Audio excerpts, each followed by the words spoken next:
Assalamualaikum warahmatullahi wabarakatuh. Perkenalkan, nama saya Egi Saputra, NPM 253120075, kelas dari saya dari kelas IF25B.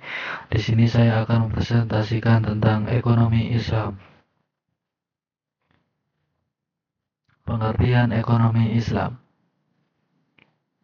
Ekonomi Islam adalah suatu cabang ilmu pengetahuan yang berupaya untuk memandang, menganalisis, dan akhirnya menyelesaikan permasalahan ekonomi dengan cara-cara Islami. Cara-cara yang didasarkan atas ajaran Islam, yaitu berlandaskan Al-Quran dan Sunnah Nabi. Definisi ekonomi Islam. Ekonomi Islam adalah ilmu sosial yang mempelajari masalah ekonomi masyarakat yang diilhami oleh nilai-nilai Islam atau manan. Kedua, ekonomi Islam adalah suatu upaya yang sistematik untuk memahami masalah ekonomi dan perilaku masyarakat dalam perspektif Islam. Khursyid Ahmad. Dan yang ketiga, ekonomi Islam adalah tanggapan para pemikir Muslim atas berbagai tantangan ekonomi. Dalam hal ini didasarkan pada Quran dan Sunnah, di samping alasan dan pengalaman. N. Siddiqui. Dan yang keempat, ekonomi Islam adalah suatu ilmu dan penerapan hukum syariah yang melindungi ketidakadilan dalam kaitan dengan upaya pencapaian kesejahteraan manusia dan pelaksanaan ibadah kepada Allah. Hasanuz Zaman. Tujuan ekonomi Islam, yaitu yang pertama, meningkatkan ekonomi lebih makmur, menciptakan ekonomi yang adil dan merata, mewujudkan perekonomian yang stabil, mewujudkan perekonomian yang serasi, mewujudkan perekonomian yang menjamin kemerdekaan produksi, menciptakan ekonomi umat yang mandiri. Prinsip atau nilai dasar ekonomi Islam. Yang pertama ada tauhid, keadilan, kenabian, ma'ad atau hasil, sidik, jujur, amanah atau dipercaya, fatonah atau cerdas, tablik atau menyampaikan. Lembaga-lembaga ekonomi Islam di Indonesia. Di sini ada Bank Umum Syariah, Asuransi Syariah, Lembaga Gadai, BMT, Baitul Mal wa Tamil, Pasar Modal Syariah, Perbankan Syariah. Perbankan Syariah. Dari sini ada yang kedua, Bank Syariah, Bank Umum Syariah, Bank Pembiayaan Rakyat Syariah, Unit Usaha Syariah, Bank Umum Konvensional, dan yang terakhir sistem konvensional. Selanjutnya, pengertian bank syariah. Bank yang melaksanakan kegiatan usaha secara konvensional dan atau berdasarkan prinsip usaha syariah yang dalam kegiatannya memberikan jasa dalam lalu lintas pembayaran. Selanjutnya, prinsip syariah. Pasal 1/13 Undang-Undang Nomor 10 Tahun 1998.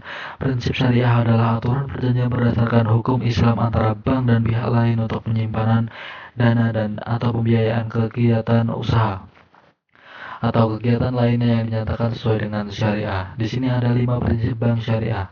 Yang pertama ada prinsip bagi hasil atau mudharabah. Yang kedua, prinsip penyertaan modal atau musyarakah. Yang ketiga ada prinsip jual beli barang dengan memperoleh keuntungan atau murabahah. Dan yang keempat ada pembiayaan barang modal berdasarkan prinsip sewa murni tanpa pilihan atau yang disebut ijarah. Dan yang terakhir, pemindahan kepemilikan atas barang yang disewa dari pihak bank oleh pihak lain, disebut ijarah wa itiqna. Nah, selanjutnya, peran bank syariah. Bank syariah turut berperan dalam menunjang pembangunan ekonomi bangsa Indonesia, terutama melalui upaya peningkatan peranan pengusaha muslim dalam perekonomian nasional dan bertindak sebagai katalisator sebagai pengembangan lembaga-lembaga keuangan syariah Indonesia. Fungsi bank syariah. Manajer investasi. Bahwa bank syariah tersebut merupakan manajer investasi dari pemilik dana yang dihimpun karena besar kecilnya pendapatan bagi hasil yang diterima oleh pemilik dana yang dihimpun sangat tergantung pada keahlian, kehati-hatian, dan profesionalisme dari bank syariah. Yang kedua, Jasa keuangan. Bank-bank Islam juga menawarkan berbagai jasa-jasa keuangan lainnya untuk memperoleh imbalan atas dasar agensi, kontrak atau sewa. Contohnya meliputi letter of guarantee, wire transfer, letter of credit, dan lain-lain. Yang ketiga ada investor. Investasi yang sesuai dengan syariah tersebut meliputi akad murabahah, sewa menyewanya atau leasing, musyawarah, akad mudarabah, akad salam atau istisna, pembentukan perusahaan atau akuisisi pengendalian atau kepentingan lain dalam rangka mendirikan perusahaan, memperdagangkan produk, dan investasi atau memperdagangkan saham yang dapat diperjualbelikan. Dan yang terakhir, fungsi sosial. Konsep perbankan Islam mengharuskan bank-bank Islam memberikan pelayanan sosial apakah melalui dana qard, pinjaman kebajikan atau zakat, dan dana sumbangan sesuai dengan prinsip-prinsip Islam. Selanjutnya, kajian terhadap asuransi. Pemahaman terhadap asuransi konvensional adalah haram yang terkandung dalam unsur gharar, maisir, dan riba. Yang pertama ada unsur gharar. Terdapat pada bentuk akad atau perikatan yang berlandasi penutupan polis. Akad yang terdapat pada asuransi konvensional dikategorikan sebagai akad tabaduli atau akad pertukaran, yaitu pertukaran pembayaran premi dengan uang pertanggungan. Unsur gharar ini juga terdapat pada sumber dana pembayaran klaim pada asuransi konvensional adalah tidak jelas asalnya. Dan yang kedua, unsur maisir terjadi apabila peserta asuransi atau pemegang polis membatalkan kontraknya pada masa refreshing period. Ia tidak akan menerima kembali uang yang telah dibayarkan, kecuali sebagian kecil saja, atau biasanya kurang dari 5%.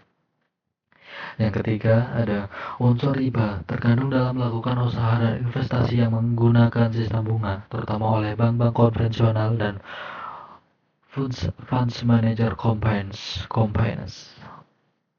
Selanjutnya, definisi pegadaian syariah atau rahn, menjadikan suatu benda berharga dalam perpandangan syara sebagai jaminan hutang dengan kemungkinan hutang tersebut bisa dilunasi dengan barang-barang tersebut atau sebagainya. Selanjutnya ada rukun dan syarat pegadaian syariah. Di sini yang pertama ada rahin, yaitu orang yang menggadaikan; murtahin, yaitu orang yang menerima gadai; marhun, yaitu barang jaminan. Syaratnya A. Mempunyai nilai menurut syariat. Yang B. Harus ada pada waktu akad. C. Harus bisa diserahkan seketika kepada murtahin atau wakilnya. Lanjutannya, marhun bih atau dain, hutang. Yang pertama ada harus jelas rahin dan murtahinnya, harus tetap dapat dimanfaatkan, dan yang terakhir harus lazim atau mengikat pada waktu akad. Di sini ada ijab dan qabul, pernyataan gadai dari pihak. Yang pertama ada keduanya jelas mengungkapkan keinginan untuk akad rahn, kesesuaian qabul dan ijab, masing-masing orang yang berakad mengetahui maksud lawannya, dan yang terakhir persambungan qabul dan ijab dalam majelis akad. Selanjutnya, pengertian Baitul Mal wa Tamwil (BMT). Menurut Hasan dan Hasan Ali, PKES 2008-11, BMT adalah lembaga keuangan mikro yang dioperasikan dengan prinsip bagi hasil atau syariah, penumbuh kembangkan bisnis usaha mikro dan kecil dalam rangka mengangkat derajat dan martabat serta membela kepentingan kaum fakir miskin. Ditumbuhkan atas dasar prakarsa dan modal awal dari tokoh-tokoh masyarakat setempat dengan berlandaskan pada sistem ekonomi yang salam, yaitu keselamatan, berintikan keadilan, kedamaian, dan kesejahteraan. Dan yang kedua, menurut Heri Sudarsono 2007, BMT yaitu lembaga yang mengarah pada usaha-usaha pengumpulan dan penyaluran dana yang non-profit seperti halnya zakat, infak, dan sodaqoh. Fungsi BMT: Baitul Mal, bait, rumah, bal, harta, menerima titipan dana zakat, infak, dan sodaqoh, serta mengoptimalkan distribusinya sesuai dengan peraturan dan amanahnya. Baitul Tamwil, bait, rumah at-tamwil, pengembangan harta, melakukan kegiatan pengembangan usaha-usaha produktif dan investasi dalam meningkatkan kualitas ekonomi pengusaha mikro dan kecil terutama dengan mendorong kegiatan menabung dan menunjang pembiayaan kegiatan ekonominya. Dasar hukum BMT. Dalil Al-Quran Surat At-Taubah ayat 60 dan 103 yang menjelaskan tentang perintah berzakat, di mana pada zaman Rasulullah SAW Baitul Amal didirikan dengan fungsi untuk syariah, Al-Quran dan Sunnah, syariah hukum dan aturan yang berisi perintah dan larangan dan ditetapkan oleh Allah Subhanahu wa Ta'ala kepada hambanya.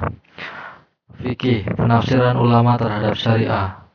Ibadah, manusia, Allah pencipta.